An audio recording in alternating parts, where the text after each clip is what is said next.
Hello and welcome to this week's episode of the Philosophical Weightlifting Podcast. I'm your host, Joshua Gibson. And if you listen to one of the previous episodes, maybe it's the one that's going to come after this, I haven't decided.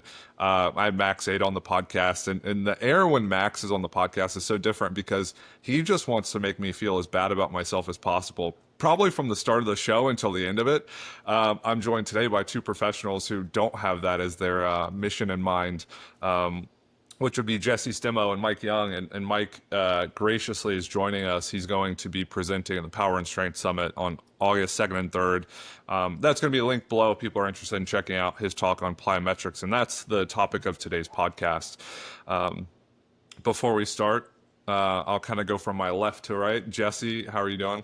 I'm doing well. I'm excited to be here. I have been loving using more plyometrics and weightlifting programs, so I'm stoked about this. Like to hear more from you. Yeah, awesome. Mike, how are you doing today? I'm good. Yeah, glad to be on. Appreciate the invite. Yeah, of course. Of course. You know, we've talked once before, and anytime you sent me over your CV, I'm trying to get the event certified for CEUs through the NSCA, and you sent me over your CV, and I think my computer almost crashed trying to house that much information. I looked through it and I'm like, holy cow, like I can't believe people like this exist. And it's so extensive. And, you know, I think it would be useful, given that the show probably has a new audience or growing audience, for you to recap some of that, your background, your experience as an athlete, as a coach and as a researcher, and maybe give some insight into what you've been studying your entire life. Sure. So I've straddled a couple different domains. Worked as a researcher, have several peer-reviewed studies, and an invited editor on two journals, sports science journals. A coach educator. I've been really passionate about that for a good almost 25 years or so. A coach, of course, working in several different sports, ranging from team to individual. And then a business owner. So I have owned a business, private sector strength and conditioning with a extensive weightlifting club and a track and field group. And back in the day, a long time ago, I was an athlete competing in track and field first, then took a short foray into weightlifting, then to bobsledding and skeleton, back to weightlifting as a master's athlete, and then now I've kind of have difficulty finding some time to get in some serious training, but mostly just coaching, business ownership, and sports science myself right now.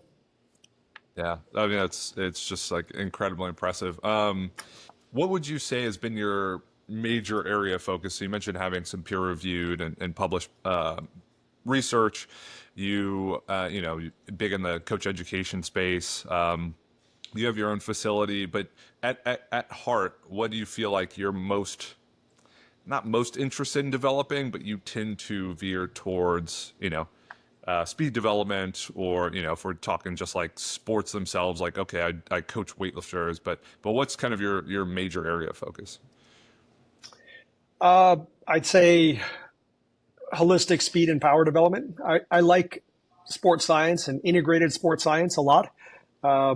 I kind of serve two roles right now as the business owner of Athletic Lab, but also have a full-time role as a performance director of a first division women's soccer club as well. So I had no real background when I took up soccer about 16 years ago. My first job was at the pro level, and obviously kind of had to learn myself up in that regards, but I like the nuance and the differences between, say, individual sport and team sport, or individual sport and team sports. The sports that I mentioned that I participated in, especially weightlifting and track and field, they're quantitatively assessed, really brutally honest, individual level accountability. And in a team sport, you have to manage so many different moving parts. Nothing is ever really taken to the extreme in terms of the physical development. You're balancing, you know, speed and power and resiliency and overtraining for 30 different people who are following roughly the same training plan, and you're not controlling all aspects of the training because the strength and conditioning or the physical development is secondary to the sport. In a sport like weightlifting, sport like track and field, the physical development is the sport. There's, of course, technique and a small bit of strategy and gamesmanship, of course, and a mental aspect to it. But, you're not going to get by in those sports unless you really max out your physical capacity. And that's not necessarily the case in a sport like soccer, maybe basketball, baseball. Football would be somewhere kind of in between. You got to be a stud there. And there's obviously a huge physical component to that. But in a sport like soccer, that you just have to juggle a lot of different moving parts there and recognize that you're one very important but much smaller aspect of the overall picture. Yeah. And you mentioned starting and getting involved with soccer around 16 years ago. As someone who was in the track and field space and weightlifting, more individual sports, and then trying to branch out into more of an integrated place within a team sport, what was your approach to, I guess, like tackling that big problem of here's a new sport, here's a completely new setting where you have 30 athletes and you have the sport coaches, and I'm a piece of this puzzle. So I guess that's kind of at the heart of sports science too, is this idea of integration. How did you approach becoming more familiar with that and becoming effective in that context of supporting the athletes and the other staff? Well, I think first and foremost is you have to just be a student, always trying to learn. I honestly, 16 years ago, when I was by chance offered this role that started relatively small to be a strength and conditioning coach for a pro team, I honest to God could not have told you how many kids were on the field at the same time. I knew that you had to put a ball in the net. My sports that I really enjoyed were basketball and track and field, and pretty far removed from soccer. My mom is English and Jamaican, so she tried to get me into soccer, but I had zero interest whatsoever. I think that was abandoned almost immediately when I showed no interest. Now, so first, just become a student of the sport. Make sure that you are coming in knowing that you don't know anything, always having a growth mindset. And that's something that I've found is very useful. I've worked in a lot of different sports at a pretty high level and had reasonable success. And a lot of that comes down to just realizing what you don't know. I think people oftentimes make the mistakes of thinking that they're experts in one domain and that makes them an expert in another domain. Really, I think that someone who is going to try to master their craft and make it applicable across maybe related but subset domains will recognize, hey, there's maybe some things I can bring in to this understanding that are new and novel and fresh and maybe haven't been seen or heard from before. But there's a lot of things that I need to learn. And some of it is X's and O's. You actually have to understand the sport. I have to learn how many players are on the field and what the substitution pattern is and what the physical energetic demands are and the positional demands and what it looks like in terms of best practice for periodization and loading over a team sport season, but also the little things such as just the linguistics, the language, the semantics that are used in that sport. Someone who is really knowledgeable in, say, the physiology and maybe what might be best practices of training could immediately betray themselves as an outsider and lose any credibility if they don't know that the field that the players play on is known as a field or a pitch and not a court, or that in soccer that you oftentimes refer to speed as pace. So these small things that every sport can recognize. We've probably all been in the weight room and seen a newbie pick up the bar and put it over their head before they back squat right off the rack, or they call the bar a pole. Things like this betray you as a novice before you even began and almost instantly cause you to lose credibility with whoever you're surrounding yourself with. So kind of humbling yourself to be a learner and listen and understand that what you do know, but also recognize what you don't know is always going to be really beneficial, I think. And I've worked in some crazy sports, some of which I had no idea about. I think I had a talk for Korean handball organization. I knew nothing about handball, but they brought me in to speak for them. USA Speed Skating, I've consulted for them many years back. And again, I probably stepped on skates one time in my life, and know very minimal about the sport itself before I started to do a little speaking with them. So I think being open-minded and being critical-minded simultaneously is a fast track to, upskilling yourself, being able to take your expertise across multiple different related domains. And honestly, when I look back at what I did in the early years of taking on this team, I trained them a heck of a lot like track and field athletes and weightlifters, meaning it's very hard-nosed. It's okay to be sore. It's okay to be fatigued. And in a football/soccer community, those kinds of things are almost frowned upon. If you're training fitness without a ball, there's a lot of people who still think that that's backwards. But what I was doing was, putting these athletes through really hard-nosed workouts, training really hard, high effort. I had soccer players doing Olympic weightlifting movements 15, 16 years ago, which is basically unheard of at the time. And part of me didn't even know that that was the case. It just seemed like this is what people do, is they if you want to develop power, do some weightlifting or weightlifting derivatives. Everybody knows that, right? Well, in the soccer community, that wasn't the case. They're oftentimes doing kind of quote unquote functional exercises with minimal with minimal load, minimal intent, really far from what I'd consider best practice.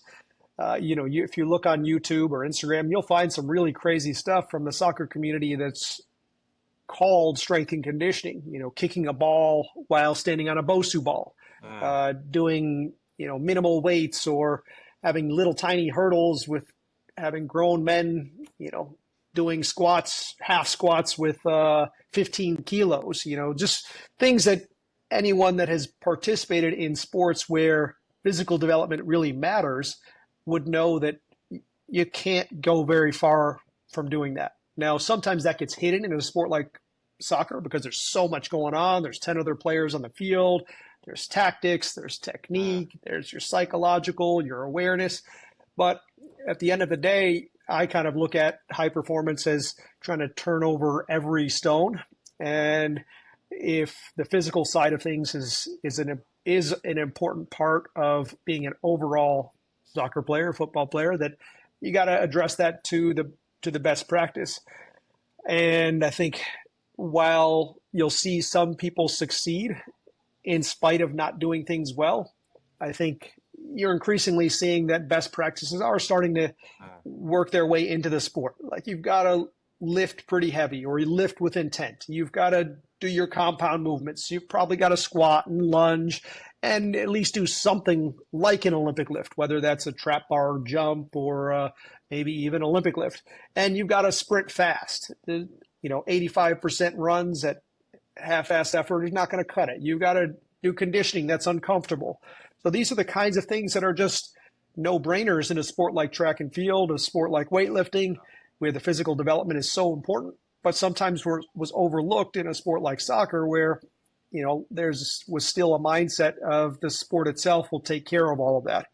And I think that's kind of backwards. The sport itself will take care of the soccer part of it, but there's clearly much better ways to get better at the physical side of things. If you just do concentrated dosing of the physical components, whether that's sprint or strength work or plyometrics, that's how you're going to get better at that aspect to it, because the physical training is specific to the physical development. The soccer training is specific to the technical component. If you want an all-around, well-developed player, you've got to address them all. And I think that, I've since learned to take a lot of the elements that I was incorporating early on and make them more soccer specific. But in those early days, when I was just training hard and bringing intent and intensity and exercise selection to a demographic that really hadn't seen that, we were dominant. Like we were physically dominant over the field. In 2 years, I was offered 2 MLS jobs. I was coaching at the second division at the team at the time. And, really, I think a lot of it just came down to we were training hard. Everybody else wasn't training hard, and we were training really hard. And that was just so familiar to me. It seemed like a no-brainer when in reality, it was probably like this little secret to the soccer community who weren't accustomed to training hard in the same way that quantitatively assessed individual performance sports like a weightlifting, a soccer, or weightlifting, rowing, cycling, swimming, track and field, that those sports do second nature. They realize that you just simply can't get away with just kind of going half-ass in your training. You have to bring it on a regular basis. Yeah. Wow. So I'm curious. It sounds like you have approached different new domains a lot of times in your career. What's your process for learning? Like, where do you turn when you approach something that you don't have a full understanding of? Like even in your transition into being a business owner or to new sports? I don't have one single source, but I think that I'll certainly look for individuals who are trusted. I'll look for what has been done in the past, and then you dive in and find people who are considered trustworthy experts in the field. I think one of the strengths that I have is that I can come into these fields having other information, other knowledge base and experience. And then what I'm trying to do is, because a lot of that understanding is very science-based, and I think that is kind of like ground truth, gold standard, applicable to all, that now it's just a matter of morphing it to the specific scenario. The basic physiology does not change regardless of the sport. The basic of biomechanics does not change regardless of the activity. Physics is physics is physics. Things like training, stimuli, adaptation, response, bee training, all of these things are going to be common across the activity. So then it's just a matter of like figuring out what are the anchors for those things. In sports like track and field and weightlifting, it's really just kind of beautiful and simplistic, right? You do X and you expect Y to occur. Yeah. It's much more of a kind of a binary progressive type of thing. You have a lot of control over all the variables. When I first got into team sports, I was like, wow, they do this team practice and I can't even have assurance that the two players in the same session are doing the exact same loading, because one could be running all around and the other one could just be hiding out. That's not the case in a sport like weightlifting. You prescribe 10 sets of 3, everybody does 10 sets of 3 at some percentage, and there's going to be some differences in adaptation response and all these other things, but it's so much less than what you might see in a team sport. So I think it's really helped to have the foundational science, because then it's not like, oh, I have to learn this totally new thing. Even if I had no experience in a given sport, I could at least look at the movement and say that's either correct or not correct based off of the biomechanics. I might not know exactly what to do, but I could say, hey, that's probably not right. And because you can't defy the physics of movement, no more than you can defy physiology. They exist across all individuals.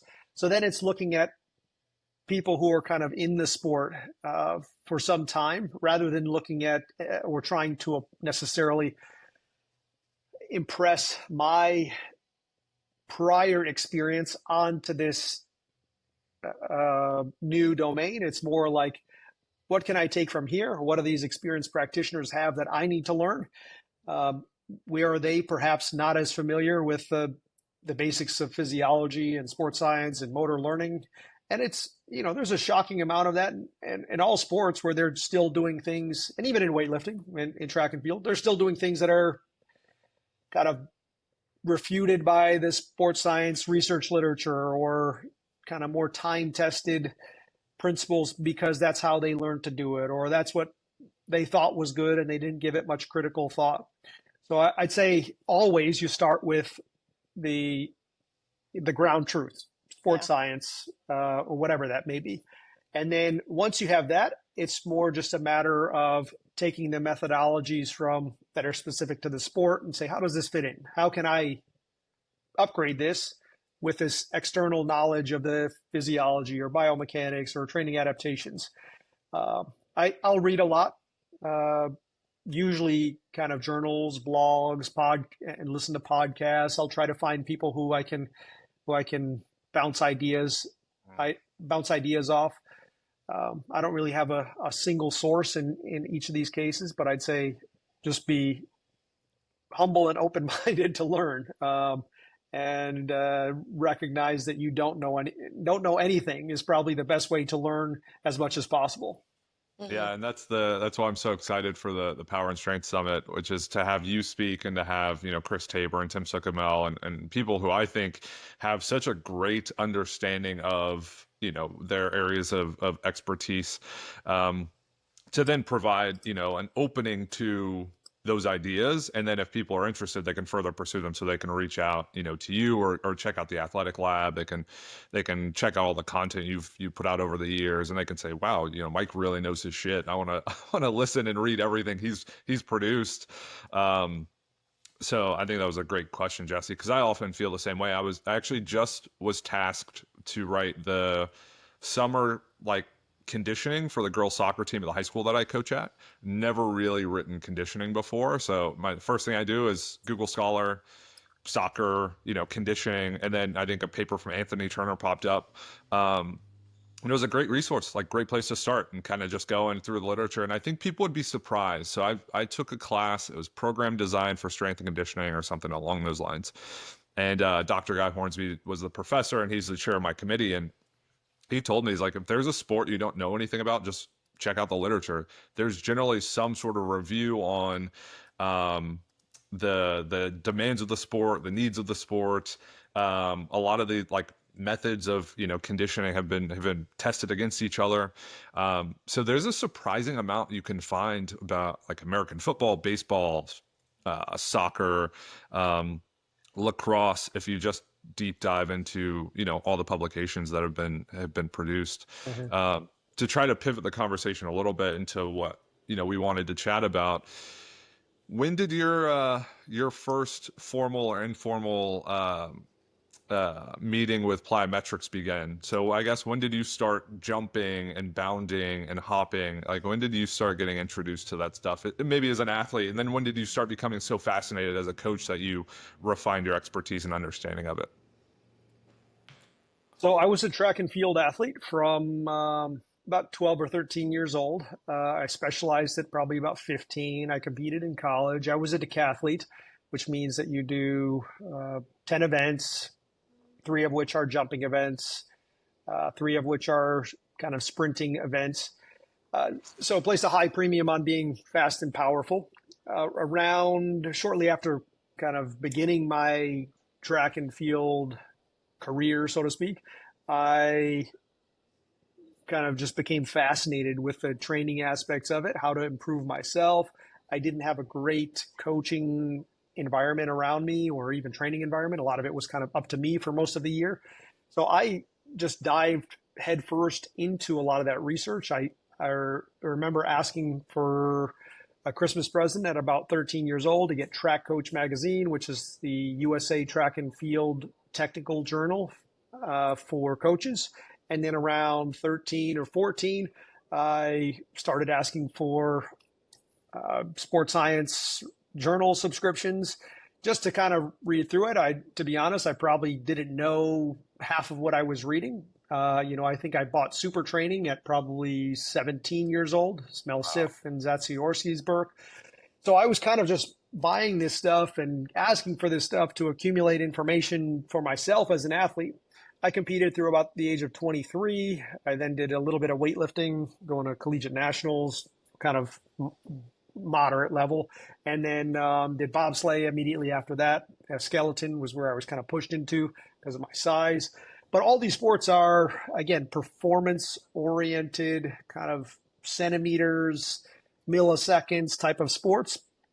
And of course, in track and field, and they're all speed power sports. And of course, in track and field, plyometrics are just part of the game. They're actually part of the sport. You know, if you're going to do the long jump, the high jump, the triple jump, the events are actually plyometric. Even sprinting is plyometric. And then buried within those journals that I was getting and the technical review, track coach technical review that I was getting, were a lot of effectively Russian literature. You know, what are the Russians doing? What are the Germans doing? And a lot of it was, of course, plyometrics, or shock training, as it would oftentimes be called.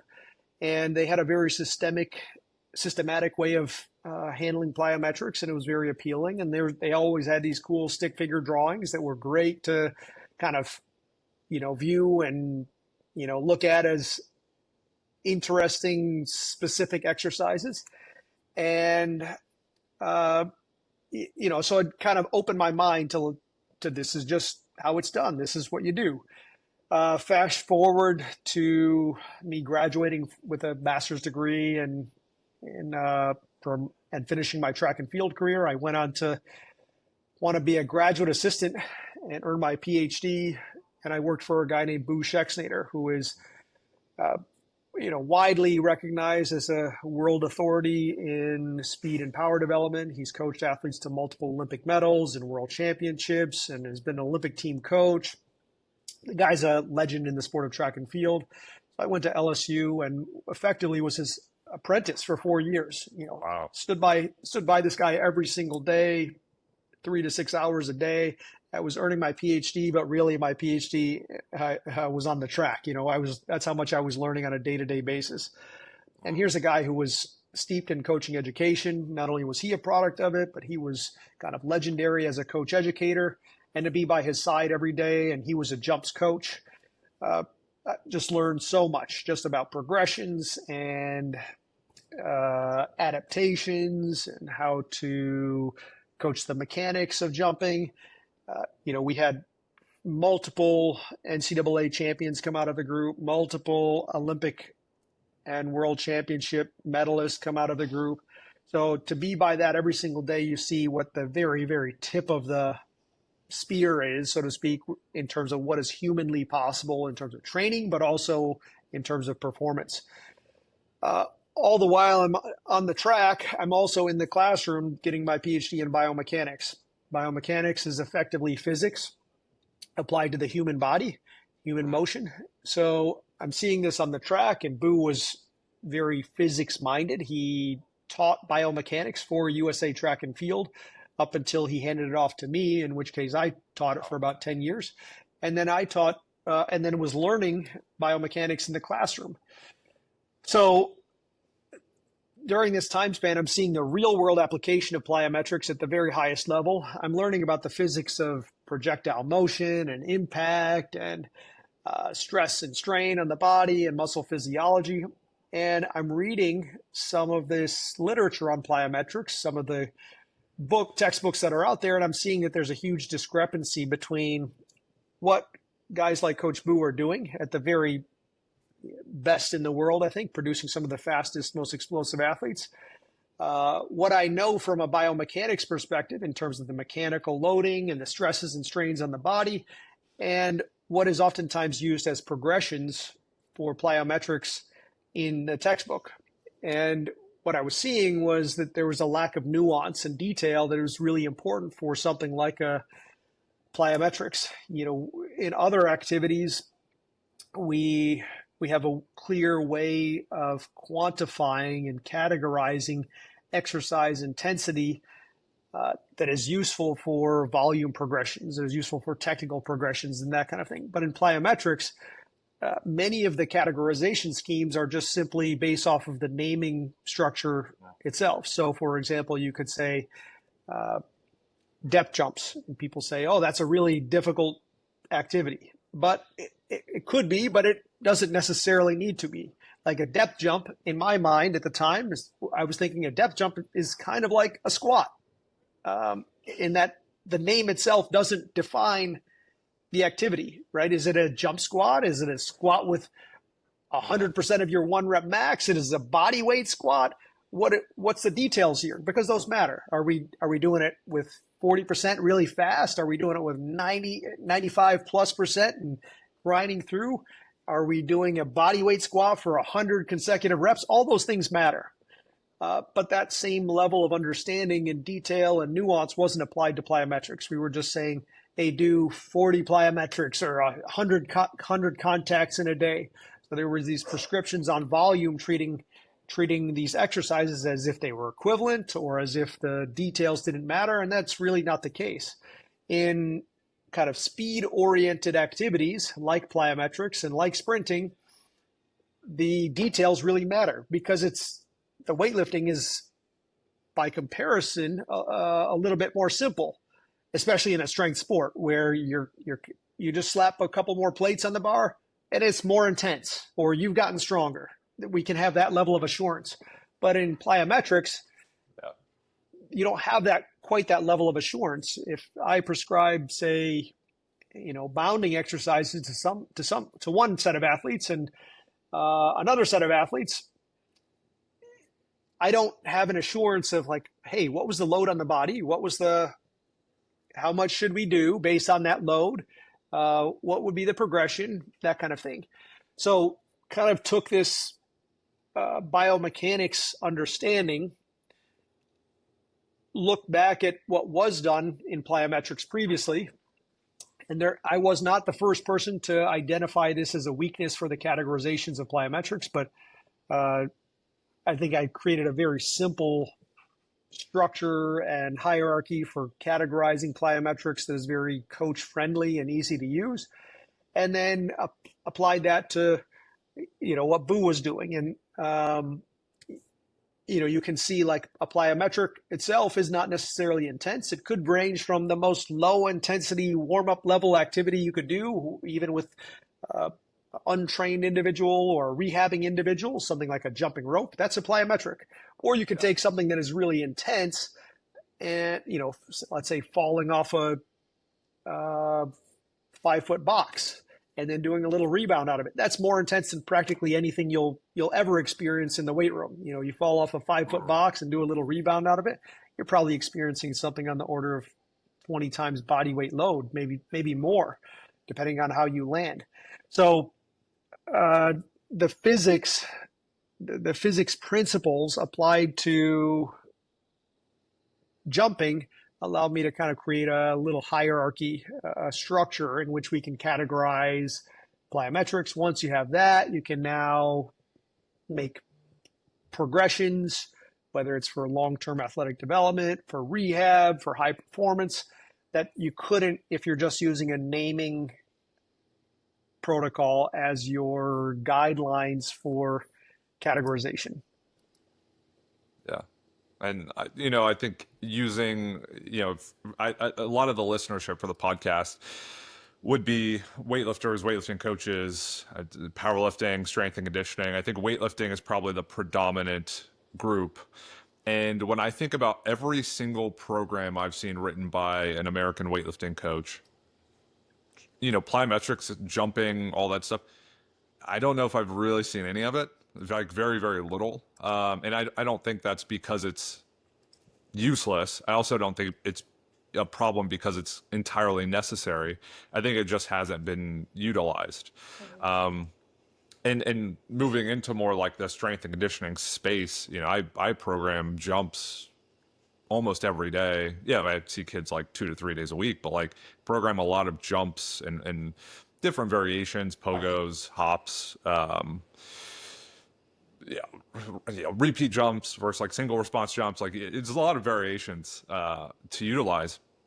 When you think about, how to, so I think for weightlifting specifically, maybe you could riff on or just give us your best guess as to why they aren't utilized as much or as throughout the sport. I don't know if you have any like hypothesis as to why there aren't any jumps or plyos within weightlifting programs, kind of across the board, I'd say. Okay. Yeah, well, I think that there's in strength-based sports in general, or even as from the strength and conditioning community, up until very recently, there's been a bias towards what's easiest to understand and most familiar, which is a barbell and putting more weight on the bar.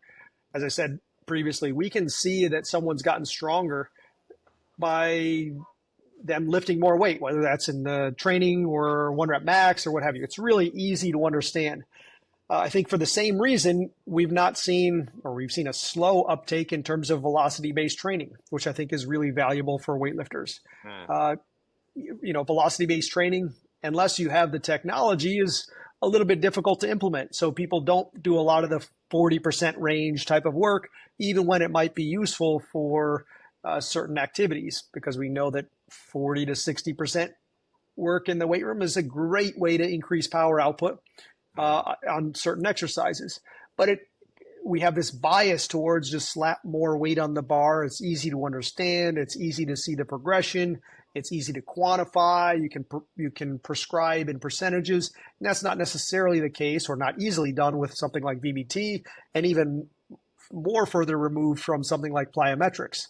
Plyometrics are interesting because you don't need to add load, so it becomes really difficult to quantify. You almost have to plan, progress, and quantify based off of what the activity is, right, rather than some kind of external feedback. Unless you had force platforms all over your facility, it's going to be really difficult to kind of have the level of precision-based loading that you do in weightlifting. But that doesn't mean you can't do it. It doesn't mean you shouldn't do it. I think there's a really huge benefit to incorporating plyometrics into your training as a weightlifter.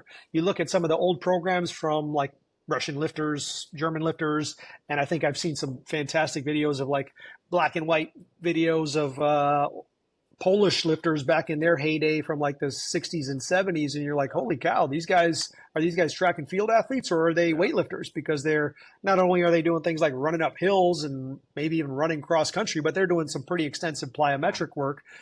And we've obviously gotten away from that a little bit, and I think there is a potentially a huge benefit. Now, to be fair, I think a lot of weightlifting is effectively a plyometric, or at least is a jumping activity. So let me make the distinction really quick here, because it has a lot of bearing for this discussion. A jumping activity would be one in which you're trying to be explosive. You may even leave the ground, but there's minimal presence of a stretch shortening cycle. A plyometric activity would almost be defined by the fact that there is a stretch shortening cycle, meaning you have a very rapid lengthening of the muscle. This will elicit that stretch shortening response, a neural potentiation, and that's followed immediately without delay by a concentric contraction. So the rapid muscle lengthening, musculotendinous lengthening, the neural response to that, same type of thing that you'd see on the doctor's office knee tap, and the immediate following of a concentric muscle shortening is what would be necessary for a plyometric. Usually, you'd need to see that the delay, the ground contact times, be somewhere in the order of about 0.2 seconds. So if you're doing, like, for example, a jump squat, where you are jumping and leaving the ground, but you're on the ground a really long time, like you go full range of motion, I wouldn't call that a plyometric, because you're probably not getting any kind of serious stretch shortening cycle response. There's not a huge neuromuscular potentiation from that. But if you were to say do pogo jumps would be a great example, or even a jump rope, the ground contact times are so short, you will get that stretch shortening cycle response. And so I'm not saying that jumping is bad, but it is different in terms of how I think about it. You could, for example, just purely jump off the ground onto, say, a box, and that's a beneficial jumping exercise, but it's almost exclusively concentric power, which is really, really beneficial and specific to the sport of weightlifting. But there is a time and a place for plyometrics in the sport of weightlifting. Like, weightlifting is effectively jumping. It's loaded jumping, regardless of how you're classifying it. I do the pull and then I kind of jump. Even if you're not cueing jumping, you jump and then you land under this load. Kind of similar for a jerk or a snatch. You jump and then you land under this load. But the stretch shortening cycle response is relatively small, depending on how much double knee bend you have, depending on how quickly you turn around a jerk from dip to drive.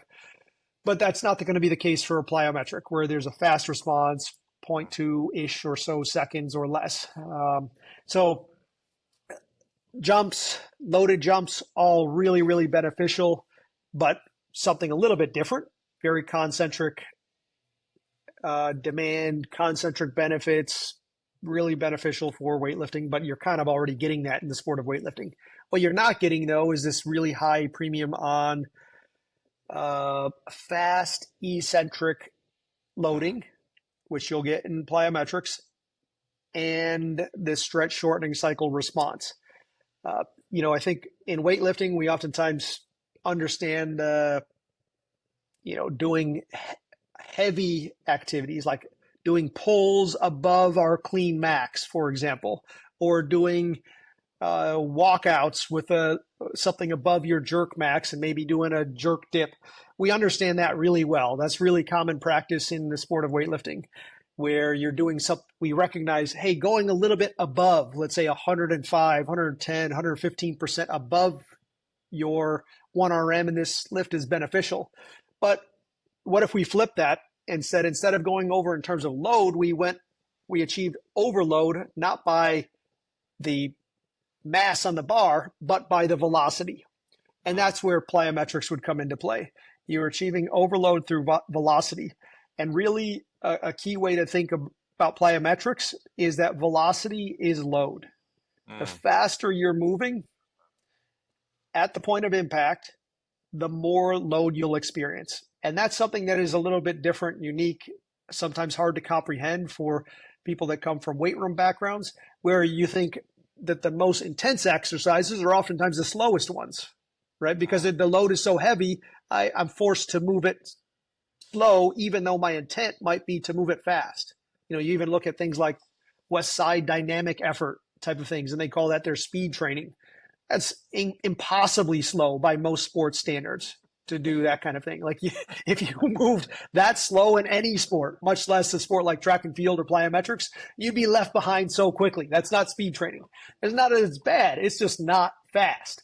So if we're going to try to train that other side of the continuum a little bit, moving into speed, moving into eccentric loading a little bit, especially fast eccentric loading, you got to do some plyometrics. Otherwise, you're leaving something out. How much do you need to do? It's probably not a ton, to be honest with you.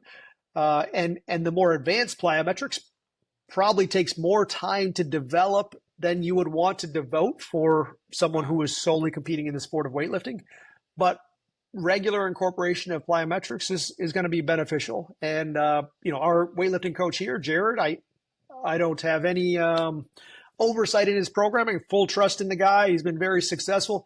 I look out my office window all the time and they're doing jumping activities. They oftentimes start their session with either jumping or plyometric activities.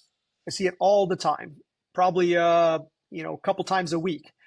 And we've never really had this discussion before, but he's obviously a smart guy who I trust a lot. And I see like, oh, this is, I think, the best practices. When I was coaching our weightlifting team a couple years back, I did the same thing. I think the combination of your weightlifting movements, your really heavy grinding movements, your loaded jumping activities, and a little dose of plyometrics can be hugely beneficial, make you a better athlete overall. I think you're not just training this one small domain of the force velocity continuum or the load velocity continuum. You're training a broader spectrum.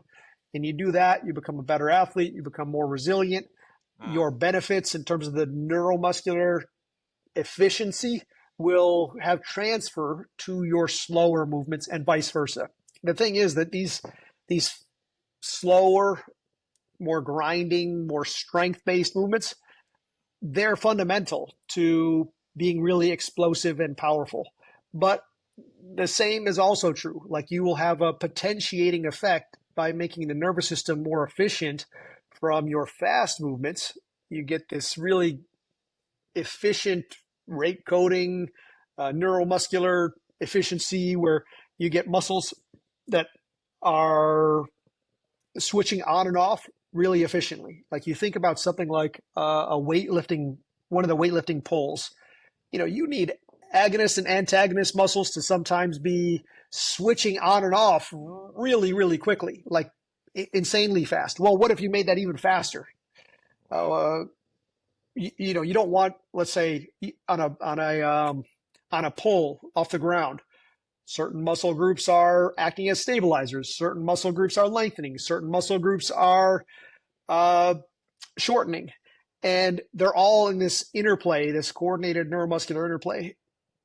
And that's happening at a slow rate in a weightlifting activity, relatively speaking. Of course, weightlifting is not slow, but in the grand scheme of sport performance activities, it is much closer to the slow side of things than what you might see in sprinting or jumping in track and field. If you just, instead of looking at overload being achieved by simply load up more and maybe it moves slower, achieve overload through velocity, whether that's VBT or plyometrics or the contraction time or the ground contact time or how efficiently, how quickly we have to have muscles switch from turning on to off. I think one of the prime examples of why I'm an advocate for weightlifting, even when there is some for athletes, even when there is some research to suggest that you don't have to weightlift, is that in weightlifting, unlike practically any other movement in the weight room, you do have that coordinated switching. If you think of, say, the pull on weightlifting, the top of a pull, it's just a ton of extension. There's triple extension, maybe not achieving full hyperextension, but you're extending at the ankle, knee, and hip joint, with a high level of intent. And then somewhere near the top of that pull, you're flexing all three joints. And that being able to move from extension to flexion really quickly, and then all of a sudden turn on the brakes as you come under the load of the bar, that's a skill that you don't see in other sports. Well, plyometrics takes that to an even greater extreme. You're switching from extension to flexion. You're having to turn on the brakes really fast.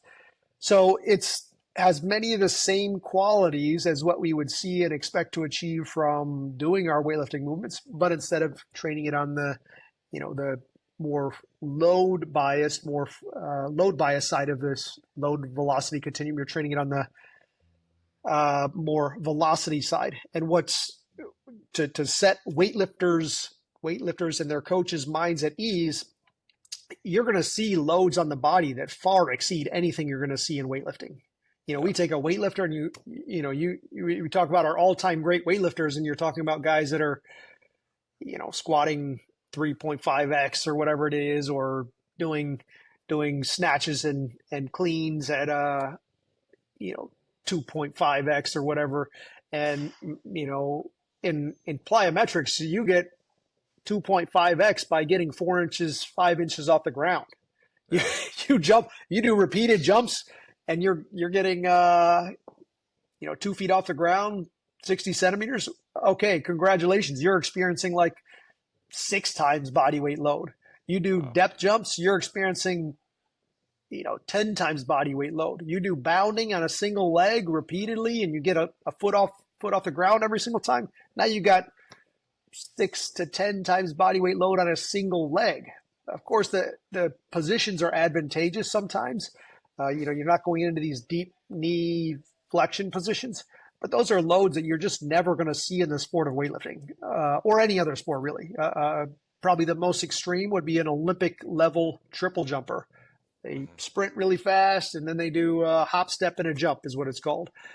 Those guys at the highest level, around 15 times body weight load on a single leg. Like, you're never going to get that in the weight room. It's just not going to happen. And they're applying that force in about 0.15 of a second. There's no pull in the world, no matter how light you make it, that's 0.15 of a second. There's no jump squat that is 0.15 of a second. There is no jumping or weightlifting exercise where you're going to get anywhere close to 15 times body weight load. So, if you're worried about load, although it's invisible and more hard to quantify, plyometrics give you way more load than you're ever going to see in the weight room. It is different. It's a little bit more tendon based, a little bit more eccentric loading, but the load is there. Just don't think that just because there's nothing on the back or no plates on the bar that you're not loading. You're loading to a level that is just simply not seen in most other activities in sport. Yeah, and I'm so excited for you to further break this down and to kind of discuss the application, and because the way I think about it is, you mentioned, especially for weightlifters, when you have a barbell, you can see changes in loading, and that's like how you would denote progress, or changes in what you're trying to improve or adaptation. It's like with plyometrics, it's like, what's the outcome? Like, what are you looking for when you are doing the sport? Like, what's a visible difference? Are you faster? Do you have more pop? Do you have more drive off the ground? Instead of like, oh, we did squats, so like squats heavier, my cleans heavier. It's like, okay, how are you trying to see this translate? And I'm super excited to hear you talk more about kind of the application, the progressions, potentially programming, plyometrics, and then maybe what you would expect based on that. Jessie, do you have any questions or any thoughts? Well, I think in between now and the strength summit, like if coaches listen to this and want to learn more right away, are looking to maybe incorporate plyos into a weightlifting program, where would you direct them? Like where might they look to learn more? I'd first and foremost start with looking at what has been done in the sport of track and field. I've always said, if you want to get better at these performance-oriented things, look at the people who are best at it. So if I want to get powerful, I'm probably looking at, track and field and weightlifting. If I want to get strong, I'm going to look at powerlifting. If I want to be like magnificent cardiovascular endurance, I'm going to look at swimming and cycling and endurance running. So look at the people that are doing those things and being assessed, in a very brutally honest way. So the only distinction here is that when we talk about looking at power or in weightlifting, it's very much force biased and not velocity biased. So in the sport of track and field, it's the opposite. You see, there are track and field people who are crap in the weight room, but are really, really strong or jump pretty well. And the ideal scenario is where we have a little bit of both. So look at what's done by some of your best track and field coaches. I've got quite a bit of information out there in terms of plyometrics and the basic hierarchy and how I would classify things. And really what I think is important to understand here is that the number of exercises you do, the type of exercises you do, that doesn't really even matter. Those are the means. Understand the methods before you start to talk about the means themselves. You can get people strong and powerful in dozens of ways, but understanding the underlying concepts that constrain that activity is going to really be where you can make headway. Track and field has kind of figured it out in the same way that weightlifting has for moving a barbell from ground to overhead. I'm not saying that everybody in track and field is going to be a great source, but I've got a lot of information out there. Check out Boo Schexnader. He has a lot of information out there in coaching education. Dan Paff is another one of my mentors who's been a legendary coach himself as a sprint coach and jumps coach. And look to the experts, see what they've done and what they're prescribing in terms of load and volume and progression. And that'd be a great place to start your journey. Yeah, Mike, do you have any places that specifically that you want people to check out, as like a website or like a social media handle that they could go to and kind of start to foray into all the stuff you put out? For me, I'm personally, I'm only moderately active on Instagram anymore. I did during COVID. If you want a 2-year training blog, including a lot of discussion on plyometrics and training progressions and planning of elite level track and field athletes during COVID, I blogged every single day, almost like on Instagram, a microblog every single day with detailed videos. You could see my basic training philosophy. Well, I got to scroll back a little bit, back to the COVID wasteland to find that. But for 2 years, I was in there. One of my former athletes and coaches is now one of the best dunks coaches in the world, John Evans. He puts out a lot of content on THP strength and coaches quite a few of the best dunkers in the world. He's a lot more prolific on social media than I am right now. But same basic philosophy and understanding of taking a science-based approach and applying it to training. And then, there's two other guys that I mentioned. They're not active on social media too much, but there is content out there from all of them. I've got quite a bit of content on some of my slide decks on slideshare.net/HPC Sports, as well as on LTADnetwork.com. I have several presentations on plyometrics and sprinting and speed and power development on LTADnetwork.com. And I'm sure, as you kind of alluded to on my CV, I'm old enough and been doing this long enough that I've been that there's probably a bunch of free content out there that I'm not even really aware of that that has been out there somewhere on the interwebs that you could probably find. Yeah, I would say for everyone listening, start with the free stuff, end with the paid stuff. So make sure you support Mike. Make sure you check out all his work. Jesse, same question to you. If people want to check out your work and what you do, where can they go to find it? Mainly Jessie Stemo on Instagram or Power and Grace Performance, also on Instagram or powerandgraceperformance.com. Awesome. Yeah, people are interested in keeping up with the podcast. For myself, it's Josh_Phil, WL, it's PHILWL on Instagram, Philosophical Weightlifting on Instagram and everywhere else. Thank you, Mike, for joining the podcast and previewing, very, very, very simply what you're going to talk about in detail at the Power and Strength Summit. People want to sign up for that. Again, that's in the description down below. And until next time, we'll catch you next week on another episode of the Philosophical Weightlifting Podcast.